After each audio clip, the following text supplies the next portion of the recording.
যাচ্ছে যাক না, কোনো অসুবিধা নেই। এটা চলবে কিছুদিন, সহ্য করতে হবে। আমরা কোথায় এসেছি, কোন পশ্চিমবাংলা? এরা যারা গেছে তাদের হয়তো টেম্পোরারি কিছু গেইন হচ্ছে, কিন্তু বাংলার রাজনৈতিক ইতিহাসে এরা কলঙ্কিত ইতিহাস লিখে গেল। সব বিজেপির নোংরা রাজনীতির ফসল আর 14,000 ক্রিমিনাল কেস তৈরি করেছে। এবার এই 14,000 ক্রিমিনাল কেসে যারা ওদের সঙ্গে অ্যাডজাস্ট করে দিয়ে তাদের সঙ্গে সঙ্গে বেল হয়ে যাচ্ছে, যারা করছে না তাদের অ্যারেস্ট করছে। যেমন ধরো, সব জায়গাতে আইসি ফোনে ডেকে কাউন্সিলরদের বলছে রিজাইন করো, নাহলে কিন্তু কেস দিয়ে দেবো। এবার একটা কেস দাঁড় করে দিল। এবার যারা রিজাইন করছে না তারা অনেকে আসছে আমার কাছে, আমি চেষ্টা করছি তাদের প্রোটেক্ট করার আইনগতভাবে। এবং যারা সারেন্ডার করে দিচ্ছে, রিজাইন করে দিচ্ছে, সেখানে পুলিশই বলেছে না, অ্যারেস্ট করার দরকার নেই, সারেন্ডার করলে বেল পেয়ে যাচ্ছে। জিনিসটা এই জায়গায় দাঁড়িয়ে আছে। একটা পঞ্চায়েত সমিতির খুবই মানে পলিটিক্যালি বেশ স্ট্রং আমাদের সঙ্গে রয়েছে।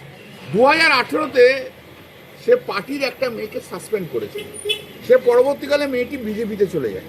2026 মাসের জুন মাসের শেষে এসে কমপ্লেন করছে যে 2018 সাল নাকি ওকে রেপ করার অ্যাটেম্প নিয়েছিল।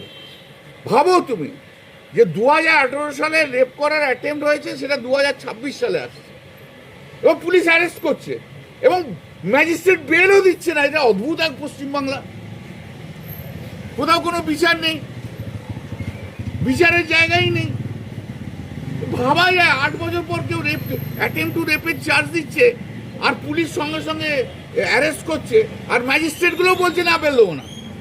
আমরা কোথায় এসেছি, কোন পশ্চিমবাংলা? ডেলি করছি, ডেলি দেখছি, অভিজ্ঞতা থেকে যা খবর আসছে সেই থেকে আমরা বলছি যা যাচ্ছি যাক না, কোনো অসুবিধা নেই। যারা যারা যাবার যাক। পশ্চিমবাংলার মানুষ বিরোধী দল বলতে, বিরোধী নেত্রী বলতে এই মুহূর্তে একমাত্র মমতা বন্দ্যোপাধ্যায় গেছেন। এবং পশ্চিমবাংলার মানুষের ভালোবাসা, এই যে 41% ভোট দেখছো, 41% ভোটটা হয়েছে মমতা বন্দ্যোপাধ্যায়। পরিশ্রম করা যারা ছেলেরা রয়েছে তৃণমূল কংগ্রেসের, যারা দিদির সঙ্গে রয়েছে, তাদেরকে মানুষ গ্রহণ করছে, আর কাউকে গ্রহণ করছে না। এগুলো সব টেম্পোরারি, ভীষণ টেম্পোরারি। দেখতে থাকুন, জানতে থাকুন।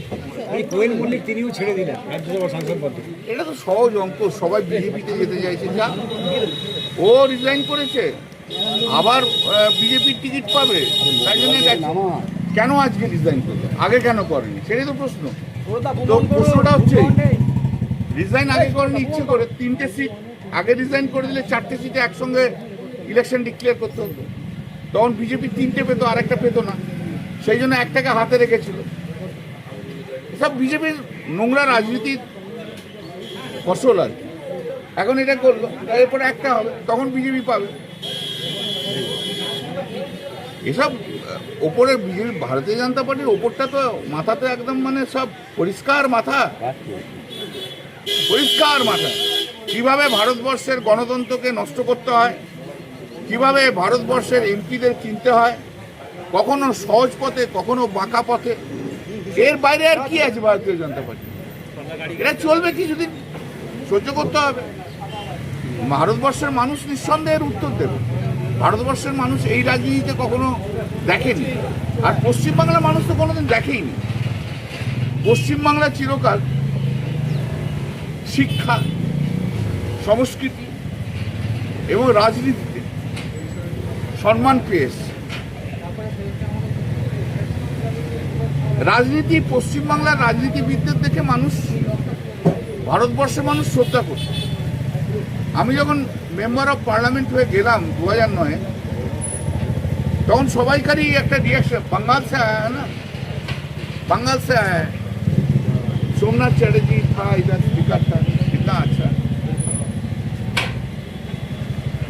একটার পর একটা নাম শুধু বলে যেত, যেটা নিয়ে বাংলার রাজনীতি সবসময়, বাংলাকে নিয়ে ভারতবর্ষের পার্লামেন্টে বাংলার এমপিদের নিয়ে তাদের সহজ জীবন, তাদের জ্ঞান, তাদের বুদ্ধি, তাদের শিক্ষা, তাদের রাজনীতিতে স্বচ্ছতা, এই নিয়ে কিন্তু বাংলার একটা অহংকার ছিল, একদম একদম ছিল।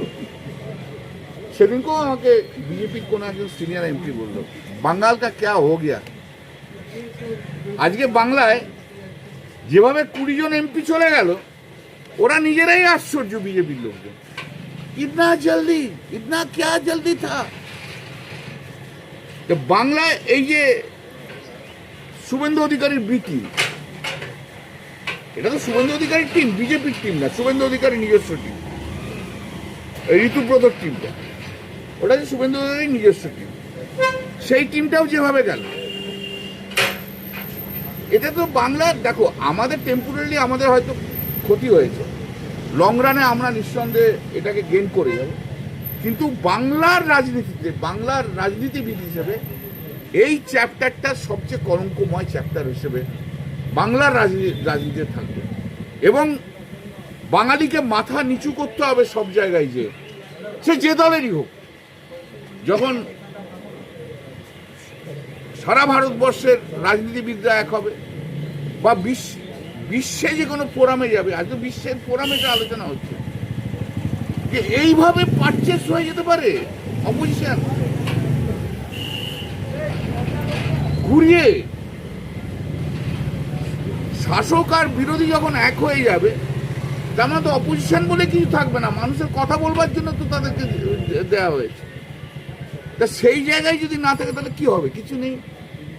এরা যারা গেছে তাদের হয়তো টেম্পোরারি কিছু গেইন হচ্ছে, কিন্তু বাংলার রাজনৈতিক ইতিহাসে এরা কলঙ্কিত ইতিহাস লিখে গেল। এবং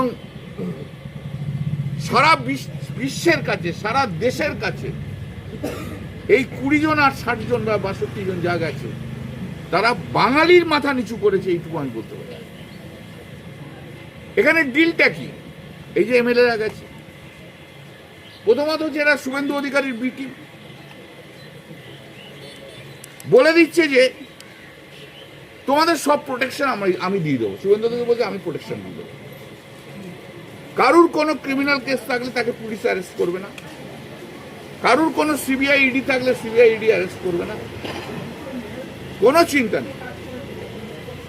এরপর একটু নিচু তলাতে যাদেরকে প্রেসিডেন্ট করেছে তাদেরও সেম, মানে ওই টিমের ছাতার তলায় থাকলে যার যার ক্রিমিনালিটি আছে সেসব সেম, তাদের পুলিশ অ্যারেস্ট করবে না।